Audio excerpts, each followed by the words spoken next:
Salut les amis, aujourd'hui on va causer coronavirus, chloroquine et Didier Raoult. On va faire ça en 4-4-2, vous connaissez le principe, on va à l'essentiel, et on va y aller franco. En plus confiné, moi ça me rend nerveux. Du coup, faut que j'extériorise toute cette merde. Donc commençons par le commencement. Au départ, le coronavirus c'est une grippette, une sorte de pisse de chauve-souris inoffensive. En tout cas, c'est ce que nous raconte la Besin. Du coup, je me dis putain, on a eu chaud, cette connasse de grippe, elle taquine que du chinois. On peut continuer à tousser sans que le GIGN défonce ta porte d'entrée et que le voisin te dénonce après avoir sorti le chien 10 fois dans la journée et couru 2 fois le marathon de Paris.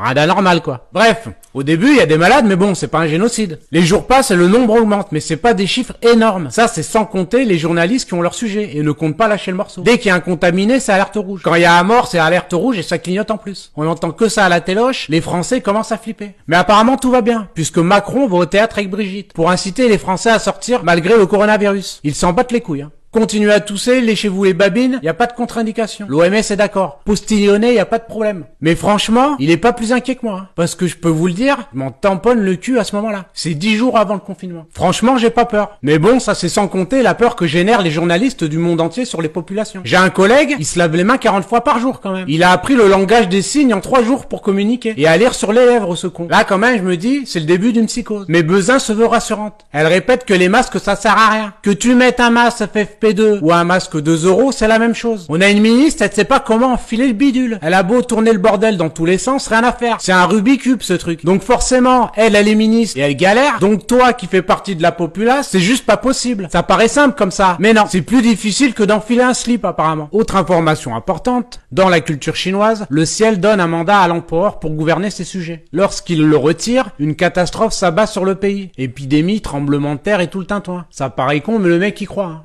Il a contraint la population de Wuhan à rester confinée chez elle. Il construit en quelques jours des hôpitaux, envoie des équipes dans chaque maison, prendre la température de chaque habitant, à traiter les personnes infectées au phosphate de chloroquine, emballer c'est peser, y a plus rien à voir, vous pouvez circuler. Forcément, quand Pernod te monte au trésor un hôpital se construire en 10 jours, c'est impressionnant Même moi, je me dis, putain, il y a anguille sous roche. Chérie, prépare le caddie, faut faire un stock de PQ pour pas mourir de faim. Car comme vous le savez tous, c'est le b.a.-ba du survivaliste que d'acheter du PQ quand on risque de mourir de faim à cause de la pénurie. Donc moi et ma femme, en bon survivaliste qu'on est, on rentre dans le premier Leclerc qu'on trouve. Et là, la guerre commence. Il y a une vieille qui a la main sur le rouleau de PQ Moltonel de chez Lotus, l'autre elle croit qu'on est dans le monde d'avant. Celui de la courtoisie où elle pouvait se permettre de passer devant toi à la caisse l'air de rien. Grosse erreur d'appréciation de la vieille. Coup de tête balayette, ma femme la termine à coup de latte, clé de bras en hyper-extension, étranglement, et on rentre à la maison tout content d'avoir échappé à l'impossibilité de nous torcher le cul. Même si entre-temps on a un peu oublié d'acheter de la bouffe. On se rendra compte un peu plus tard qu'il n'y avait pas de pénurie. Mais bon, mieux vaut prévenir que guérir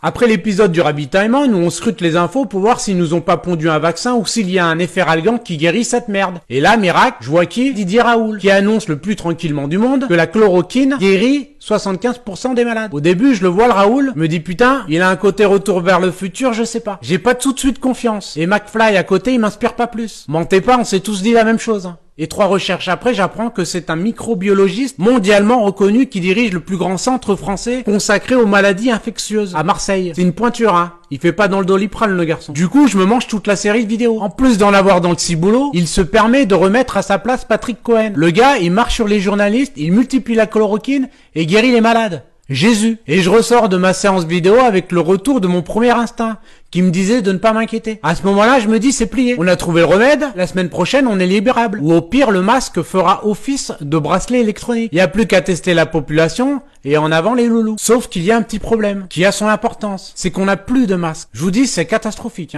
Plus t'avances, plus tu t'enfonces. Ce gouvernement, c'est une catastrophe. Bref, en 2011, il y avait près d'1,5 milliard de masques, dont 600 millions de masques FFP2. Marisol Touraine nous assure qu'en 2017, il restait 754 millions de masques chirurgicaux et 75 millions d'FFP2 en 2015. Et Olivier Véran nous rapporte qu'en début de la crise du coronavirus, il y avait 117 millions de masques chirurgicaux et 0 FFP2. Et en bon mathématicien qu'on est, on pose l'opération, 754 moins 117 égale 637. Où sont passés ces 637 millions de masques restants? Personne le sait. Est-ce qu'on les a envoyés à la Chine? On ne sait pas. C'est le flou total. Résultat des courses, en 10 jours, la Chine a construit 2 hôpitaux de 2500 lits. Nous, en 10 jours, on n'avait même pas encore terminé de monter 3 tentes militaires sur un parking à Mulhouse. T'as des infirmières qui fabriquent elles-mêmes leurs masques avec leurs soutifs. C'est quoi la suite? On se met un slip sur la tête? Là, il manque plus grand chose pour rentrer dans la catégorie des pays sous-développés.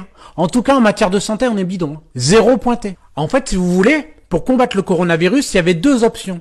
L'option 1, c'est le confinement total. Très chiant, parce qu'on est enfermé toute la journée. Et pire encore, car c'est la catastrophe économique qui viendra après, qui sera pire que le virus lui-même. Ou l'option 2, c'est pas de confinement, mais avec des masques pour tous. Test individuel, fichage sanitaire, efficacité maximum. C'est comme ça que ça s'est passé en Corée du Sud, si vous voulez. Ici, le masque, c'est comme un confinement ambulatoire. Et tu peux continuer à vivre normalement. Mais quand t'as plus de masque, plus de gel, plus de tests, plus rien, tu fais l'option 1 et tu dis à la population française que l'option 2 ne fonctionne pas. Niveau incompétence, c'est extraordinaire. On est confiné parce qu'on a détruit le système de santé. C'est ça la réalité. Mais bon, encore une fois, pas de panique. Il y a la chloroquine, les gars, suffit de s'en procurer, sauf que Agnès Buzyn a classé la chloroquine en substance vénéneuse le 13 janvier 2020. Quelques jours avant l'entrée du virus sur le sol français. Et pire encore, le professeur Perron nous annonce que toute la chloroquine a été volée. Les mecs ont vidé les armoires. Je sais pas vous, mais moi je suis à deux doigts de devenir complotiste.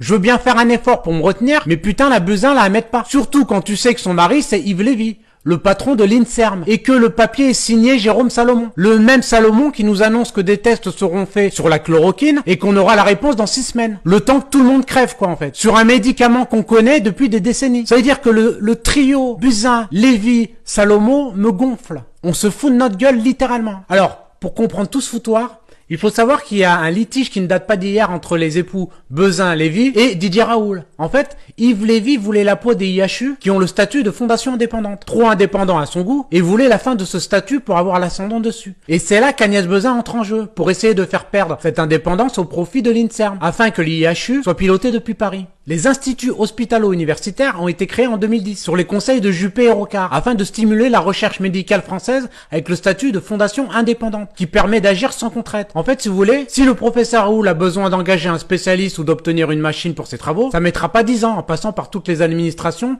et le bon vouloir de la signature de l'INSERM par exemple. Grosso merdo, c'est ça. Et cette spécificité ne convient pas du tout à Yves Lévy, qui n'a pas la main sur l'institution. Il a pas son mot à dire en fait. Un ancien ministre lâchera même au canard enchaîné. Yves Lévy a toujours voulu la peau des IHU. C'est un enjeu de pouvoir. Alors là, tenez-vous bien. Le 2 octobre, les ministres Agnès Lévy et Frédérique Vidal font connaître leur décision dans un communiqué sur l'IHU. Les projets soumis devront proposer une gouvernance sans fondation, support afin d'associer pleinement le CHU, l'université et l'organisme de recherche. Traduction, les futurs IHU ne bénéficieraient plus du fameux statut de fondation, qui les rend si indépendants. Les ministres ont clairement tranché en faveur de l'INSERM et d'Yves Lévy. Mais là, il se passe un truc, c'est que pour éviter le conflit d'intérêts grossier, Matignon arrache le dossier des mains d'Agnès Lévy, évitant ainsi la catastrophe opportuniste du couple Lévy et de l'ex-belle-fille de Simone Veil, Agnès Buzyn. Vous comprenez pourquoi maintenant Didier Raoult n'est pas odeur de sainteté pour le couple. Et pour certains médias aussi. C'est ici que ça se passe, les gars. Vous imaginez que si ils avaient réussi leur coup, Raoult, on n'en entendrait même pas parler. Par contre, on aurait le droit à un vaccin à la con avec l'aval de l'INSERM et d'Agnès. Ça c'est certain. Alors, petit rappel tout de même sur le professeur Didier Raoult. On est tous d'accord que c'est pas le Gad Elmaleh de la médecine. On n'est pas face à Jean-Claude Roman comme aimeraient nous faire croire les médias. C'est le meilleur infectiologue au monde. Le spécialiste mondial de la chloroquine. Donc, j'ai tendance à l'écouter. Il n'est absolument pas terrifié par cette épidémie. Et il accuse les médias d'installer une psychose. Il dira d'ailleurs, il y a dans le monde 2,6 millions de morts d'infections respiratoires par an. Vous imaginez que les 5 000, 10 000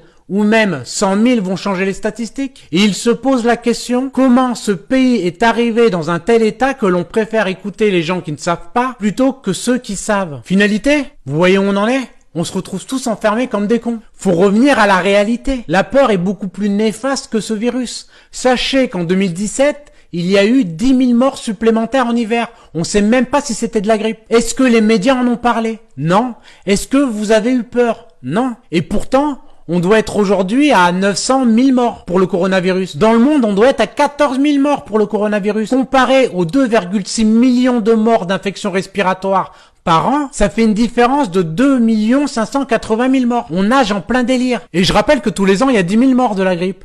Donc je vois pas pourquoi on ferait pas un confinement tous les ans. Et qu'on vienne pas me dire que c'est pas la même chose. Des morts, c'est des morts. Et à ce que je sache, on n'y est pas à 10 000. Bon voilà, les amis, on va retourner à nos occupations, si on en trouve. Sur ce, je vous dis à bientôt, profitez bien. Et surtout, si vous regardez cette vidéo, c'est que vous êtes bien vivant. Et c'est déjà pas mal. Allez, à ciao.